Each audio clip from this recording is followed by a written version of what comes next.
got so many influencers selling their entire designer bag collections right now. That's kind of the update. So basically, I have, in long and short, this is the end for me. And does this mean that luxury is dead? Hey, Steph here. Now, I've been collecting designer bags for over a decade, and everything from ultra luxury brands like Chanel and Hermes to more affordable brands like Mulberry and Coach. So what exactly is happening here? Luxury is dying has been a topic that I have seen repeatedly on YouTube over the last few years now, and I've never addressed it directly. So I thought it would be interesting to dive into why so many influencers appear to be selling their entire designer bag collections and having epiphanies, my thoughts around the situation, and do I ever plan to sell all my designer bags as well? Now, of course, we have to start this with the very recent update that we've received from Lydia Elise Millen. Lydia is a huge influencer who I've personally been following for many, many years, who basically in the early days of her YouTube channel and her career did a lot of designer bag collections and reviews, but she has recently released 2 videos which suggested she's no longer interested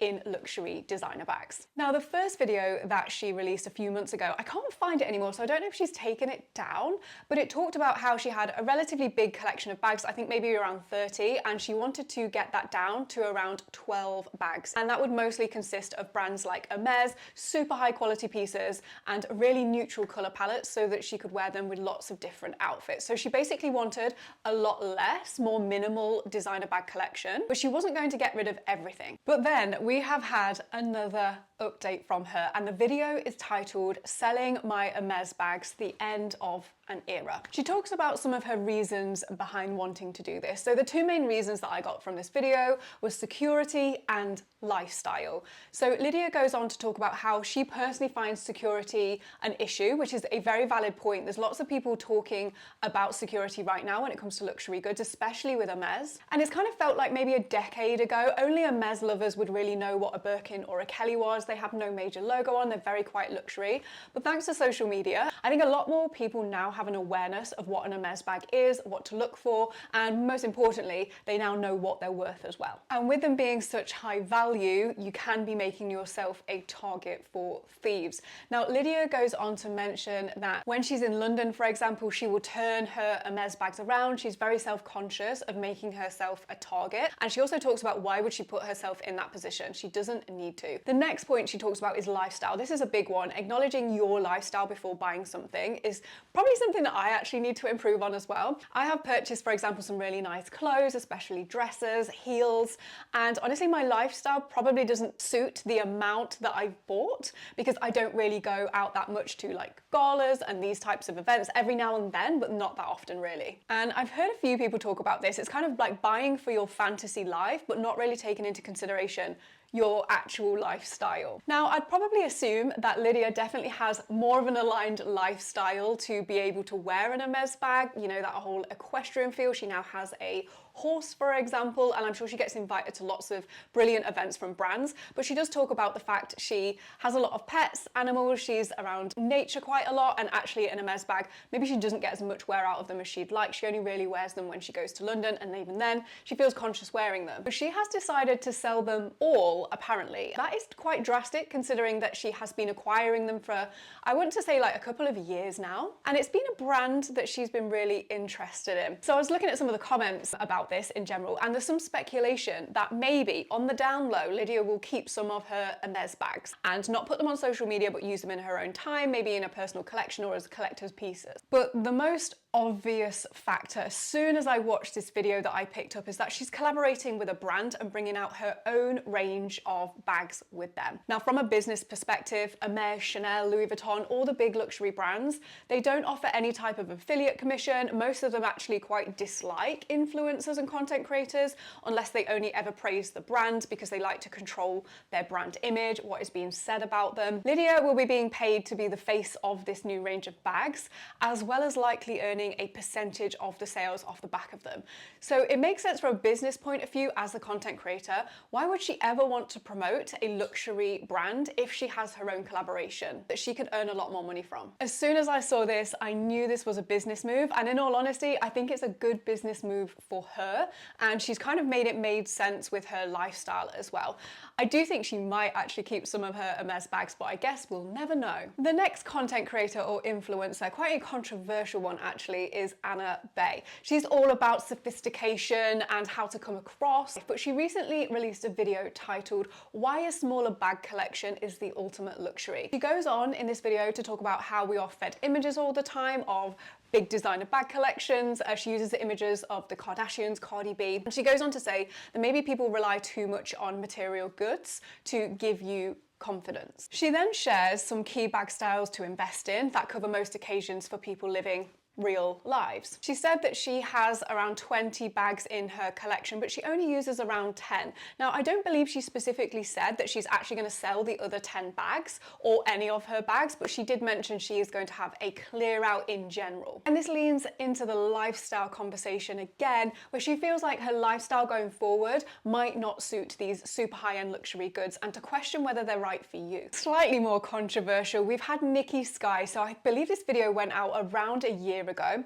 and her first video was titled "Why I Got Rid of Everything I Owned," and she basically had a huge clear out and becoming a bit more of a minimalist, I guess, followed by getting rid of my entire luxury handbag collection. That was her second video. Now, this was slightly more controversial because Niki refers to people who like luxury bags, bear in mind she's been promoting them for a while, as being in a herd. She says they bring her no value or meaning, and they basically serve no purpose in her life. Her approach to the video was quite interesting, almost borderline patronizing, basically saying there is more to life, but from what I know, people who like luxury and luxury bags are under no illusion, and I am not, that there is more to life than bags. The people that think this way and determine their value based on what they own and the bags that they carry, I think is a very small segment of society, and that's massively overblown. I don't think you can apply that huge brushstroke stereotype statement to everyone who likes a nice luxury bag. And my experience chatting to a lot of you is just joy at finding something that you really love, that you think is great quality,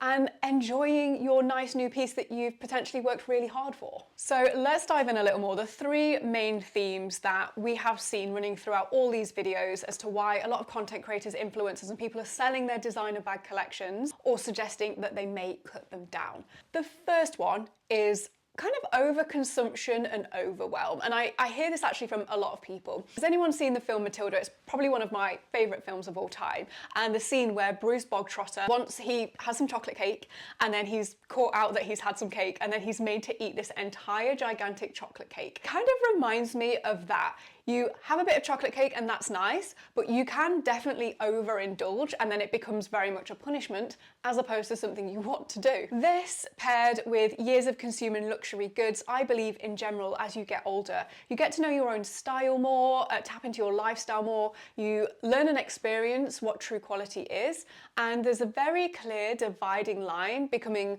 more and more apparent, I think, in luxury. And that's how much are we actually paying in terms of the logo on the front of the bag. Are we actually getting true quality from the actual product and service and just overall experience from luxury? We've seen a lot on social media as well around, is luxury really luxury anymore? You know, the whole luxury experience, queuing outside of stores. Is that what we want to be doing when we're spending this much money? And there are so many new designer bag styles and shapes and colors and fabrics coming out all the time. It can be really hard to decipher what is good quality, what we actually need, what will suit our lifestyles. And that's exactly why I created this channel, Handbagholic, around 5 years ago now, is I wanted to know the details, what would actually work for me. These are really expensive purchases, and ideally we really want to land on a style that is going to suit us and work well. Hence why I do a lot of reviews, a lot of comparisons, and give my thoughts on which ones are the better bags versus other ones. And I also think overwhelm is fueled by the current state of the luxury market. Luxury brands were originally founded by passionate designers that have since been taken over by major conglomerates, LVMH, for example. The founders are now not so passionate about the craft of fashion and art and design and the pieces they are making. They are businesses and they need to improve their bottom line year after year. Their sole purpose is to generate profit. I sometimes think they can lack the passion that the original designer would have had for the brand. And of course, selling you one bag one time is not long-term profitable endeavor, or at least nowhere near as profitable as when you constantly release new styles and sell multiple items to people time and time again, generating new demand. Now, to me, this kind of puts luxury in an interesting place. Rather than it being seen as a one-off luxury purchase, something you save up for, super high quality, memory of a lifetime, a really great experience in store, we are actually seeing the realms of luxury fashion possibly teeter on the edge of constant consumption, leaving us never feeling satisfied, and dare I say this, on kind of a fast fashion vibe. There are multiple factors at play, including social media, but I think overall there's a level of exhaustion. Let me know in the comments, do get involved in this conversation. How are you feeling towards luxury? Which I feel is leading to a very apparent movement, which brings us on nicely to our second point,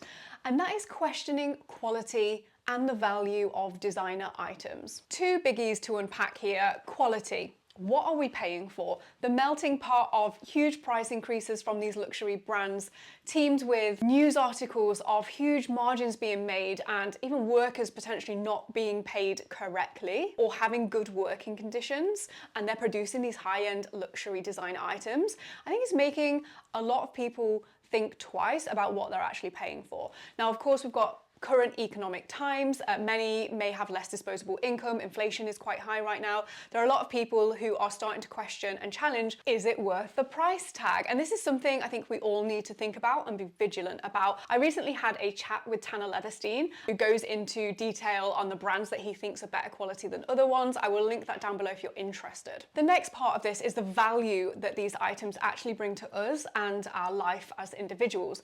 Now, I personally reject the idea that all luxury consumers are blindly spending money on goods and almost making them out to be mindlessly buying things to fill this kind of hollow void of insecurity. Actually, for me, my bags represent so much happiness to me. They represent achievement, they represent things that I didn't think I would be able to achieve. I love the idea of finding the best quality pieces, wearing them, having the most fantastic designs and using them as part of my style and self-expression, which is what fashion is. But I also acknowledge they don't necessarily bring happiness. They are just inanimate objects, and I believe usually having fewer items but better quality that you really adore is likely a wise idea. Now, I like to tell everyone, because I'm sat here in a room of designer bags, I do YouTube full time. I talk about luxury bags, that is my niche. It is what I love, it's what I'm passionate about, but I wouldn't advise that anyone has the amount of designer bags that I have unless you are a collector and you want to do that. No judging, but if I didn't have this YouTube channel, it probably wouldn't make sense for me to have as many bags as I have, but I like to do comparisons. I like to show you a wide range and give you options and review them and kind of give my thoughts on how I enjoy using them or the quality. So for me, it makes sense. Third main part of this conversation is super interesting. It's the whole enlightened state vibe that they give off. Now, let's remember that many of these content creators have built their careers on or around luxury consumption and have now chosen to go in a completely different direction and done a 180 on their content, despite the fact that a lot of people would have watched their channels for that content. Now, I do think acknowledging where you are in life and deciding what does and doesn't serve you is always super important. If you aren't using these pieces and you're just buying them and it doesn't make sense for you anymore, then it's really great to acknowledge that.